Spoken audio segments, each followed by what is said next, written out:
अस्सलाम वालेकुम ज़फ़र साहब। अस्सलाम वालेकुम सर केड़ा हाल है? खुश आए हो खैर है छदा क्यों ज़फ़र साहब? सर असल में जो शहर है कराची, ऐसे उर्दू में बात करते हैं। जी, शहर जी, है कराची, जी जी जी। ये बड़ा नाम सुना था मैंने, अच्छा अच्छा तो मैं घूमने आया हूँ।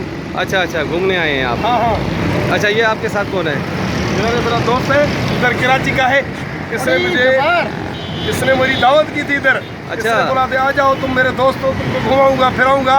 मैं इधर आया हूँ, इतना मुझे इसने जलील किया है। इसने कहा था भाई किराया मैं भरूंगा, तुम्हें रोटी खिलाऊंगा, तुम्हें उधर रहने के लिए जगह भी दूंगा। अच्छा। इधर आया हूँ, पहले धोबी के पास ले गया, कहा भाई इसके 200 जोड़े मेरी तरफ है, इसको 2000 रुपये। नहीं लेकिन हर मेहमान मेज़बान के पास खाने को आता है, कभी खिलाने को भी आए ना। इसने जो किया है आपके साथ गलत नहीं किया है। ये तो कोई ज़्यादा सही आज का तादील मूसा की इसने किया है, लेकिन मसला ये है कि पता था उधर से मैं पैसे तो ले आता ना। चलो ठीक है ठीक है।